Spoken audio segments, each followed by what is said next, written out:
भगवान, उनका नाम, उनका रूप, उनका गुण, उनकी लीला, उनके धाम, उनके जन्म, इतनी चीजें भगवान हैं। गोलोक धाम कोई जगह नहीं है, वहाँ पृथ्वी, जल, तेज, वायु, आकाश नहीं है, वहाँ सूर्य, चंद्र आदि कोई नहीं है। न तत्र सूर्यो भाति न चंद्र तारकम नेमा विद्युतो भान्ति कुतोऽयमग्नि तमेव भान्त मनुभाति सर्वम तस्य भाषा सर्वमिदं विभाति। वेद कहता है न तद्भासयते सूर्यो न शशांको न पावकः यत् गत्वा न निवर्तन्ते तद्धाम परमं मम। वहाँ सूर्य, चंद्र, ये सब जो माइक वस्तुएं हैं, इनकी गति नहीं। ब्रह्मांड है, ब्रह्मांड के आगे विरजा नदी है, ब्रह्मद्रव। विरजा नदी के उस पार परव्योम लोक है और इस पार माया लोक है। तो परव्योम लोक में सबसे प्रमुख है वैकुंठ, उसके साथ और फिर तमाम शिव लोक, देवी लोक आदि हैं।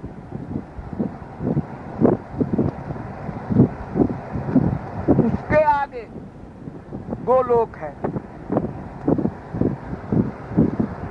गोलोक से 50 करोड़ योजन दूर वैकुंठ है। तो उस गोलोक में भगवान ही पृथ्वी बनते हैं, भगवान ही जल बनते हैं, भगवान ही तेज बनते हैं, भगवान ही वायु बनते हैं, भगवान ही आकाश बनते हैं, भगवान ही वनस्पति बनते हैं, भगवान ही खग मृग सब पशु पक्षी बनते हैं। यानी वहाँ के एक रजकण को देख लो तो वही आनंद मिलेगा जो मदन मोहन श्री कृष्ण के दर्शन में मिलता है, क्योंकि वो अभिन्न है, स्वयं श्री कृष्ण बने हैं। तो जब श्री कृष्ण को कोई नहीं समझा सकता उनके सौंदर्य, माधुर्य, सौशील्य, सौकुमार्य को, तो उनके लोक के बारे में वर्णन कौन करेगा? ऐसे तो शास्त्रों वेदों में थोड़ा बहुत लिखा है, न यत्र माया विमुता परे, वहाँ माया नहीं जा सकती, इसलिए माया का कोई तत्व वहाँ प्रविष्ट नहीं हो सकता। और जब भगवान ही बन रहे हैं गोलोक, तो फिर भगवान को कौन समझेगा और कौन वर्णन करेगा? उसके लिए तो वेद कहता है नेट नेट स्थूल मननु। भाई मैं पूरा नहीं जानता, वेद ही जवाब दे रहा है। जब तो शास्त्र क्या कहेंगे बेचारे, पुराण क्या कहेंगे और धर्म ग्रंथ क्या कहेंगे, फिर कोई वक्ता क्या बोलेगा? तावाम वास्तु नुष्मति गमध्यै यत्र गावो भूरिशृंगा अयासः अत्राह तदुरु गायस्य कृष्णः। वेद कहता है, किंतु सब यही कहते हैं कि वो इंद्रिय मन बुद्धि से परे है, उसका निर्वचन नहीं हो सकता, वो अनिर्वचनीय है।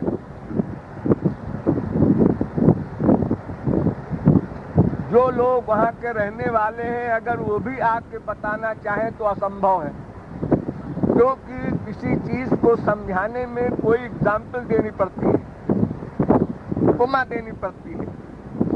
और दिव्य चिन्मय वस्तु के उपमा में प्राकृत वस्तु तो आ नहीं सकती। ये तो धोखा देने के लिए सब संतों ने लिखा है। नील सरोरुह नीलमणि, बादल के नीले बादल के समान श्याम सुंदर का रंग है, चंपक बरन है किशोरी जी। ये सब तो केवल एक समझाने के लिए, आधार के लिए लिख दिया है। और उनके के किसी भी विषय का वर्णन हो नहीं सकता शब्दों में। शब्द तो बहुत नीचे है, इनसे परे मन है, उससे परे बुद्धि है, उससे परे आत्मा है, उससे परे माया है, उससे परे ब्रह्म है। इंद्रियेभ्य परा अर्थार्थेभ्य च परम मनः मनसस्तु परा बुद्धिर्बुद्धिरात्मा महान परा महता परमव्यक्तमव्यक्तात् पुरुषः परः पुरुषान्न परम किंचित सा काष्ठा सा परागति, वेद कहता है। इसलिए गोलोक का वर्णन तो गोलोक के जो अधीश्वर है श्री कृष्ण वे भी नहीं कर सकते। क्योंकि तो वर्णन तभी हो सकता है किसी ने गुड़ खाया है। एक नीम के कीड़े ने पूछा कि रसगुल्ला कैसा होता है। बताने वाले ने कहा तुमने पेड़ा खाया है? नहीं। बर्फी खाया है? नहीं। चीनी खाया है? नहीं। गुड़ खाया है? नहीं। कोई मीठी चीज खाई है? नहीं। अब उसको कैसे समझाएगा नीम के कीड़े को? वो उसी में पैदा हुआ और वो कड़वी नीम ही उसका भोजन है। अब वो मीठी चीज को कैसे समझेगा? दुनिया के फिलासफर इकट्ठे हो जाए। अरे छोड़िए उसको। नारद जी ने अपने भक्ति सूत्र में कहा है प्रेम के लिए, भक्ति के लिए कि अनिर्वचनीयम प्रेम स्वरूपम मूका स्वादनवत। प्रेम का स्वरूप जो है उसका निर्वचन नहीं हो सकता, जैसे गूंगे का गुड़। लेकिन हम तो ये भी नहीं मानते। अगर नारद जी मिलते तो हम तो उनसे कहते कि भाई तुमने जो एग्जाम्पल दिए मूका स्वादनवत, ये ठीक नहीं है। कोई बड़ा बाचाल बृहस्पति हो वो बतावे रसगुल्ला कैसा होता है, उसका जायका कैसा है, वो शब्द बोलेगा। हमको अनुभव नहीं है तो शब्द से हम क्या समझेंगे? जैसे एक शब्द है चिन्मय, भगवान का शरीर चिन्मय, भगवान का लोक चिन्मय, भगवान का नाम चिन्मय। क्या है चिन्मय? अब ये क्वेश्चन आया कि क्या है चिदानंदमय देह तुम्हारी? ये चिन्मय क्या होता है? ये क्या होता है? अब सब शास्त्र वेद चुप। जो तुम्हारी बुद्धि में ना आवे वो होता है। तुम्हारी बुद्धि में बहुत से बहुत बड़ा बुद्धिमान भी कोई होगा तो माइक जगत का कोई सामान आ सकता है, क्योंकि बुद्धि माया से बनी है। अंतःकरण की उत्पत्ति सात्विक अहंकार से हुई है, और सात्विक अहंकार जो है वो प्रकृति से महान बना, महान से अहंकार बना। वो माया की वस्तु है, माया उसकी दादी है, उसका बेटा महान, उससे फिर पैदा हुई।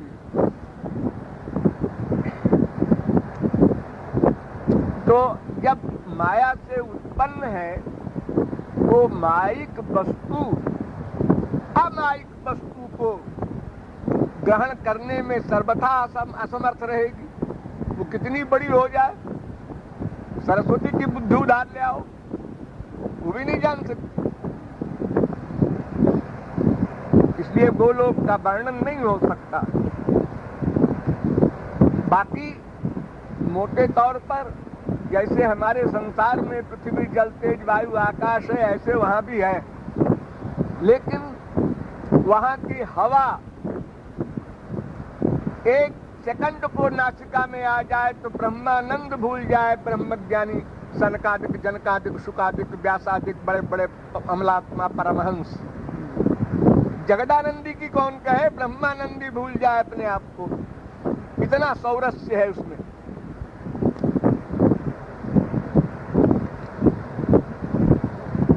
और शब्दों में उसको व्यक्त नहीं किया जा सकता। गोलोक को क्या स्वर्गलोक का वर्णन नहीं हो सकता जो माया के एरिया में है। स्वर्गलोक में जहाँ पर शरीर सूक्ष्म है माइक, लेकिन सूक्ष्म है।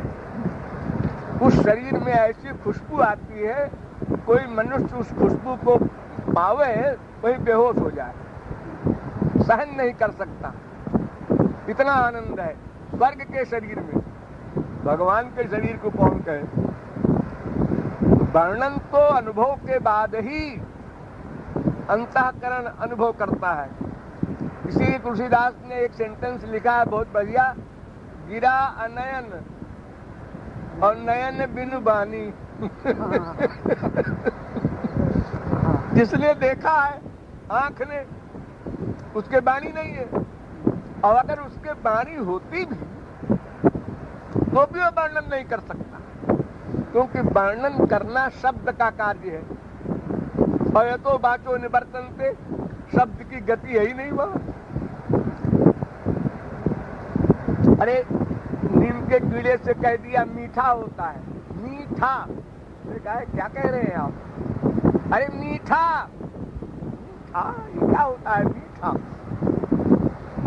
बेचारे ने कभी मीठी चीज का अनुभव नहीं किया, वे मी और ठा आपने बोल दिया, उसको बोध कैसे होगा? बोध तो तब होगा जब मिठास का अनुभव कर ले। अरे भाई ना उतनी बड़ी चीज का किया हो, ब्रह्मानंद का कम से कम किया हो, तो ब्रह्मानंद को जिसने प्राप्त किया है वो भी दिव्यानंद है, ईश्वरीय आनंद है, उसको समझाया जा सकता है कि तुम्हारा आनंद और प्रेमानंद, श्री कृष्ण का आनंद, इन दोनों में ऐसा फर्क है जैसे चंदन की लकड़ी में खुशबू है। हाँ, अगर चंदन में फूल लगता तो कितनी खुशबू होती उसको, लेकिन ब्रह्मा ने चंदन में फूल नहीं बनाया। गन्ने के पेड़ में कितनी मिठास है, लेकिन ब्रह्मा ने उसमें फल नहीं बनाया। अगर फल बनाता तो वो कितना मीठा होता।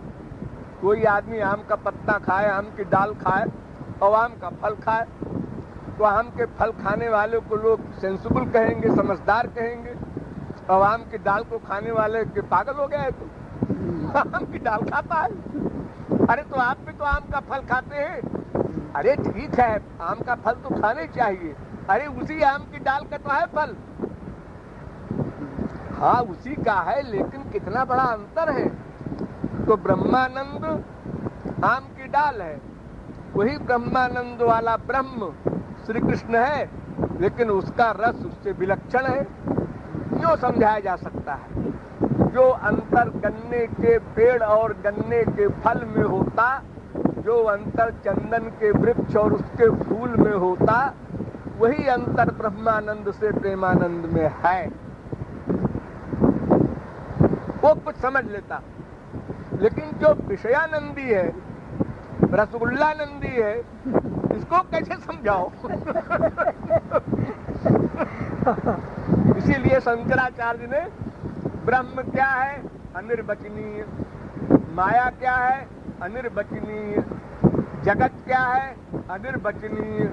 हर जगह एक शब्द उनका चलता है, अनिर्वचनीय, बताया नहीं जा सकता। अनिर्वचनीय माने बताया नहीं जा सकता, शब्द की गति नहीं। जब बुद्धि की गति नहीं तो शब्द की क्या गति होगी? शब्द तो हमारे संसारी पदार्थ को भी बोध नहीं करा सकता।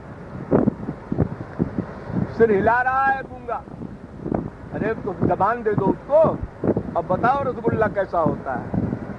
बड़ा मीठा होता है। बस गूंगे में और बाचाल में इतने फर्क तो हुआ। गूंगे ने सिर हिला के रसगुल्ला खा के, और बाचाल ने कह दिया मीठा। तो मीठा कहने से क्या हो जाएगा? फिर तो काका काका है, आपने बोल दिया। उसको बेचारे को मिठास का कभी अनुभव ही नहीं हुआ, बेचारा कैसे बोध करे? उसको तो जो जो जीव साधना करके आगे आगे स्तर पर चलता जाएगा, भाव भक्ति, प्रेमा भक्ति, स्नेह भक्ति, मान भक्ति, प्रणय भक्ति, राग भक्ति, अनुराग भक्ति, भाव भक्ति, क्यों तो उसको अनुभव में आता जाएगा, नेचुरल। आनुकूल्यस्य संकल्पः नंबर 1, प्रातिकूल्यस्य वर्जनम, रक्षिष्यतीति विश्वासः, गोप्तृत्वे वर्णन तथा निक्षेपणम यकारमण्यम सद्विधा शरणागति। 6 अंग होते हैं। पहला अंग है अपने शरण्य के अनुकूल ही चिंतन करना।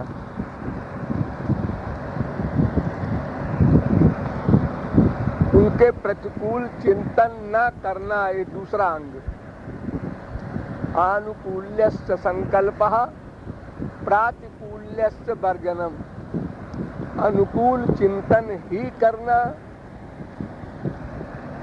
अगर कोई बात उनकी समझ में नहीं आती तो ये समझना कि बुद्धि से परे सब बातें हैं उनकी, इसलिए हम बुद्धि न लगावें। अनुकूल ही चिंतन करें और प्रतिकूल न करें। और नंबर 3 है, वे हमारी रक्षा करेंगे, ये दृढ़ विश्वास हो। और गोप्तृत्व वर्णन तथा, और मेरी सदा रक्षा कर रहे हैं, ये दृढ़ विश्वास हो। और अपना सर्वस्व अर्पित करके भी ये फीलिंग न हो कि हमने कुछ दिया है, उनकी कृपा है जो उन्होंने ले लिया। और ह्यकारपण्यम, उनके सामने मन को सदा दीन रखना, कभी किसी प्रकार की अहम बुद्धि ना आने पावे। ये 6 प्रकार हैं। इसमें सबसे प्रमुख एक है बस वही आनुकूल्यस्य संकल्पः, उनके अनुकूल ही चिंतन करना। इससे नामापराध से बचा रहेगा।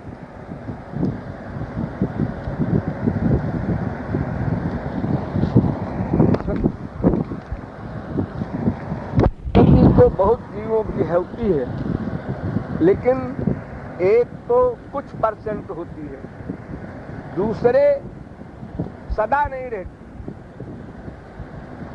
तो बीच बीच में चित्त वृत्ति बदल जाती है, कोई अपराध हो जाता है। सदा सावधान नहीं रहता साधक। कुछ दिन सदा सावधान रहने का अभ्यास कर ले तो फिर गाड़ी चल जाएगी।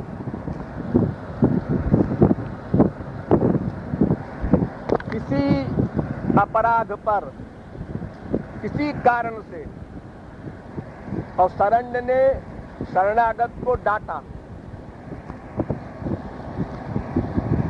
तुमने गलती किया, ऐसा नहीं करना।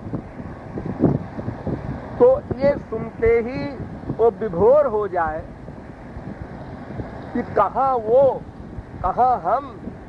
हमारे दोष को उन्होंने देखा और फिर बताया। इतनी उनकी कृपा दृष्टि है हमारे ऊपर। इसके बजाय सब साधक, नहीं महाराज जी, तुरंत सफाई देने लगता है वो। ऐसा नहीं है। बस शरणागति गई 0/100।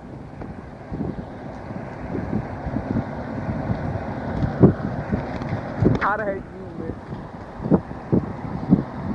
फिर ये कहता है जाके बाहर सबके सामने क्यों डांटा, अकेले में डांट लेते, मार लेते, क्यों सबके सामने क्या बात है। मेरी मान, मेरी प्रतिष्ठा बिगड़ गई। अरे मान प्रतिष्ठा तुम गुरु के सामने रख रहे हो, तो फिर तुम ही गुरु हो। भूल जाता है, बेहोश हो जाता है, टेम्परेचर हाई कर लेता है।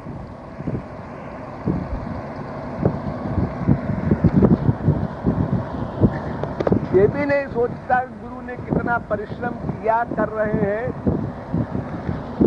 मामूली भी व्यक्ति समझे गुरु को तो भी ये तो सोचे कि इतना लेबर इनका व्यर्थ हो रहा है, क्या कर रहे हैं।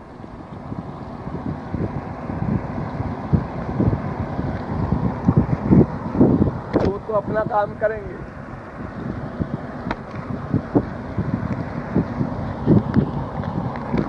हमारा 1% सुधार हो चाहे 10% हो, वो अपना काम करेंगे।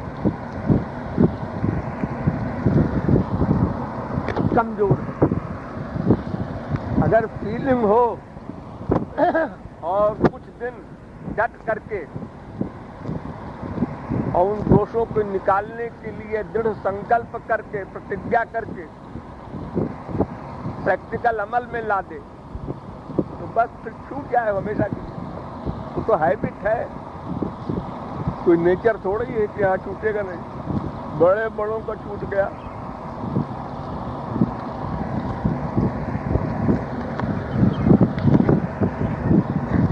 सर्वथा दृढ़ निश्चय, निश्चय दृढ़ होना चाहिए, मजबूत। ऐसा ही होगा,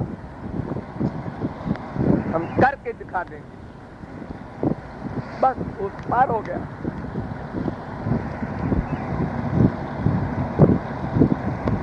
हाँ, वही है। नरत अनुभव बारिश कहो मेरो, सन्मुख मरुत अनुग्रह मेरो, कर्णधार सदगुरु दृढ़ नावा, दुर्लभ साज सुलभ करि पावा। और फिर भी जो न तरई भव सागर नर समाज अस पाई, सो कृत निंदक मंदमति आत्म हन गति जाए। चरे प्रेष्ठे मन आविष्ट वर्तते, स्त्रीणाम न तथा चेतः सन्निकृष्टेक्ष गोचरे। भागवत। इससे मतलब नहीं होता। हो सकता है कोई ऐसा भी हो, लेकिन दूर और पास से मतलब नहीं है। मन की शरणागति अलग वस्तु। एक सर्वेंट संसारी साहब के पास दिन रात रहता है, उसका पिए, कहीं उसका प्यार होता है? प्यार अपने परिवार में है उसका। तो रेत को दूर वाले को अधिक लाभ होता है। और फिर वही प्रश्न करती, जो सीट भरत जी को मिली, जो सीट गोपियों को मिली, वो रुक्मिणी वगैरह को नहीं मिली। इतना सब समझे हुए और फिर प्रश्न कर देती है बेतुका। अगर ये भी होता, कल्पना करो, ये भी एक होता सिद्धांत, पास रहने वाले पर विशेष कृपा है, तो जिस पर कृपा नहीं है उसके लिए अन्याय शब्द का प्रयोग क्यों किया? वो अधिकारी न होगा तो अन्याय कैसे हुआ? इतना गंदा शब्द क्यों यूज किया भगवान के लिए, महापुरुष के लिए? वो अन्याय करेंगे? शब्द निकला कैसे मुख से तुम्हारे? जब वो देख रहा है कि हमारी स्थिति खराब शरणागति करेंगे, तब तक वो ये सोचेंगे। वो विपरीत चिंतन कर रहा है, विद्रोही हो गया, गुरुद्रोहा हो गया, उसमें आ गया। वो तो सोचे कुछ, उतने तो अधिकार है जीव को, तो तंत्रा क्रियमाणे वही, लेकिन वो गुरुद्रोह का अपराध हो गया, हो शरणागति गई उसकी। अपने में कमी सोचने के बजाय भगवान में या गुरु में कमी सोचना, इससे बड़ा क्या नाम अपराध होगा? सोचो, अपने को परिपूर्ण मानता है, इतना अहंकार है उसको, तभी तो सोचा है इसे। और ये सोचने सिद्ध कर रहा है कि वो परिपूर्ण नहीं है, उसका ज्ञान भी अधूरा है, शरणागति भी अधूरी है अभी। और फिर ये प्रश्न नहीं है कि सब यही सोचेंगे, सब बेवकूफ हो गए हैं विश्व के, ऐसा तो नहीं। कोई ऐसा भी सोच सकता है, ऐसा बोलो। तो संसार में सब क्लास के जीव हैं, कोई यज्ञ है, कोई विज्ञ है, कोई थियरी जानता है, कोई नहीं जानता है, सांसारिक बुद्धि है किसी की। उस दृष्टिकोण से सब अलग अलग सोचेंगे। उनके सोचने से क्या मतलब है फैक्ट से? लक्ष्मण ने कही, और जिस तरह वो भाई की सेवा कर रहे थे, क्या भरत न करते? भरत ने तो नहीं सोचा है सब। एक भाई को साथ ले लिया, एक भाई से कह दिया तुम 12 वर्ष 14 वर्ष बाहर रहो। अनुकूल्य संकल्पः, दो विरोधी क्रियाएं होती हैं प्रेम मार्ग में। किसी को संयोग देने में कल्याण है, किसी को वियोग देने में कल्याण है, किसी को दूर रखने में कल्याण है, किसी को पास में रखने में कल्याण है। इस रहस्य को भगवान और महापुरुष बद्दो ही जानते हैं, तीसरा कोई देवता भी नहीं जान सकता। कब किसको क्या आवश्यकता है। और हर क्रिया में जिसने कृपा को रियलाइज नहीं किया वो शरणागति कभी नहीं प्राप्त कर सकता। अनंत कोटि कल्प सर्प ओढ़े, क्योंकि वो अपनी बुद्धि लगाता है। अपनी बुद्धि लगाने तो नाम अपराध है। मज्जर पे तुमने बुद्धि होना चाहिए।